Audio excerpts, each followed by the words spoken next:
Assalamualaikum warahmatullahi wabarakatuh. Alhamdulillahilladzi ja'alana syahrul mubarak, syahrul maghfirah. Asyhadu an la ilaha illallah wahdahu la syarikalah wa asyhadu anna Muhammadan abduhu wa rasuluh la nabiyya ba'dah. Allahumma salli ala sayyidina wa maulana Muhammadin wa ala alihi wa sahbihi wa man tabi'ahum bi ihsanin ila yaumiddin. Qala Allah Ta'ala fi kitabihil karim, a'udzu billahi minasy syaithanir rajim, bismillahirrahmanirrahim. Ya ayyuhalladzina amanu taqullaha haqqa tuqatih wa la tamutunna illa wa antum muslimun. Wa qala aidan, ya ayyuhalladzina amanu kutiba alaikumus shiyam kama kutiba alal ladzina min qablikum la'allakum tattaqun. Shadaqallahul azim wa shadaqa rasuluhun nabiyil karim. Hadirin para pendengar Ngaos yang dirahmati oleh Allah Subhanahu wa taala.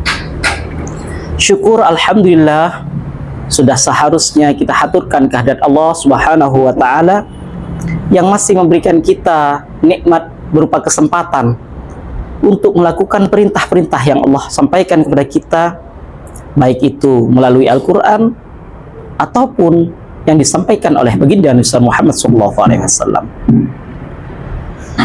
Hadirin sekalian yang dirahmati oleh Allah Subhanahu wa taala. Hari ini kita sudah berada di bulan Ramadan. Bulan di mana dibuka banyak sekali ampunan-ampunan Allah Subhanahu wa taala. Begitu juga dengan ketakwaan. Allah akan meningkatkan ketakwaan kita tatkala kita melakukan perintah Allah yang berupa puasa ini. Dalam Al-Quran disebutkan kita yang beriman untuk melakukan puasa, di mana tujuan puasa itu jelas sekali agar kita menjadi orang yang bertakwa. Kalau kita sudah bertakwa, maka Allah akan menjaga keimanan kita sehingga kita mati pun sekalipun dalam keadaan memiliki iman dalam diri kita. Para hadirin sekalian yang dirahmati oleh Allah Subhanahu wa taala. Kita bagi seorang muslim yang sudah dewasa pasti mengenal perintah berpuasa ini. Akan tetapi di dalam Al-Qur'an juga dijelaskan bahwa kita sebagai kepala keluarga, untuk anak dan istri kita diperintahkan olehnya untuk mengajak mereka semuanya menjadi orang yang selamat, baik selamat di dunia, terlebih-lebih dari siksaan api neraka. Di dalam Al-Quran disebutkan, ku anfusakum wa ahlikum naro. Hadirin sekalian yang dirahmati oleh Allah Subhanahu wa taala, terutama untuk anak turun kita, Allah meminta kepada kita agar mendidik mereka. Dan di bulan Ramadan ini sudah kewajiban bagi kita, bagi yang sudah memiliki anak, untuk menjaga anak-anak kita sehingga mereka mampu memiliki keislaman yang kuat di dalam dirinya, keimanan yang matang dalam dirinya. Para hadirin sekalian yang dirahmati oleh Allah Subhanahu wa taala, salah satu caranya kita harus memberikan keterangan-keterangan tentang perintah Allah yang berupa puasa. Dalam melakukan puasa ini, kita sampaikan kepada anak-anak kita bahwa puasa itu menahan diri kita. Menahan dalam hal apa? Makan dan minum, mulai dari terbit fajar sampai dengan terbenam matahari. Para hadirin sekalian yang dirahmati oleh Allah Subhanahu wa taala. Selain itu, kita juga harus bisa menjadi suri tauladan untuk anak kita, agar anak-anak mau melakukan puasa sebagaimana kita yang sudah melakukan puasa.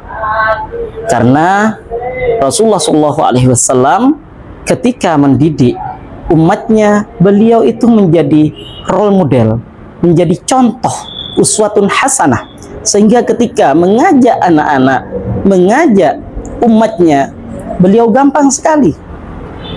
Sehingga tatkala kita memerintahkan mereka untuk melakukan puasa, maka kita sebagai orang tua juga harus melakukan puasa.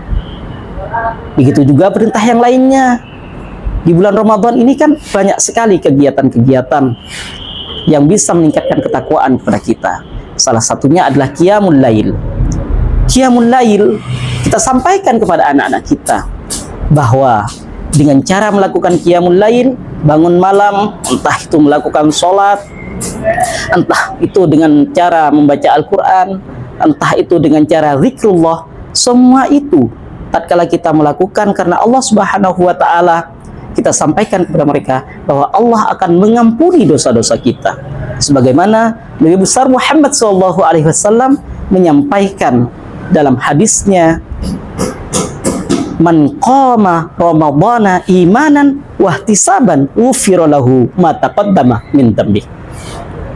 Tatkala kita bisa bangun malam qiyamul lail karena keimanan kita kepada Allah, karena mengharapkan balasan dari Allah, maka kita akan menjadi orang yang diampuni dosa-dosanya. Sebagaimana seorang anak yang lahir, yang baru keluar dari perut seorang ibu, yakhruju min butuni ummahatikum, itu dalam keadaan suci, bersih dari dosa.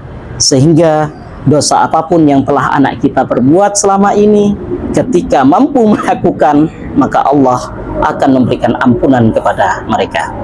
Jadi penting bagi kita sebagai orang tua, saya ingatkan kembali untuk menjadi contoh. Jangan sampai kita memerintahkan kepada anak kita, meminta kepada keluarga kita untuk melakukan Qiyamul Lail, untuk membaca Al-Quran, untuk bersedekah dan lain sebagainya, tetapi malah kita sendiri yang tidak melakukannya, karena anak-anak akan sulit untuk menerima itu semua. Jadi sudah seharusnya bagi kita menjadi suri tauladan untuk istri dan anak-anak kita semuanya. Sehingga dengan cara seperti ini, maka Allah akan menjaga keimanan anak dan istri kita, sehingga anak turun kita semuanya nanti akan menjadi anak turun yang soleh dan solihah. Mungkin itu yang bisa saya sampaikan. Mudah-mudahan Allah membukakan hati kita, hati kalian semuanya. Asallahu ayyaftaha qulubana wa qulubakum. Assalamualaikum warahmatullahi wabarakatuh.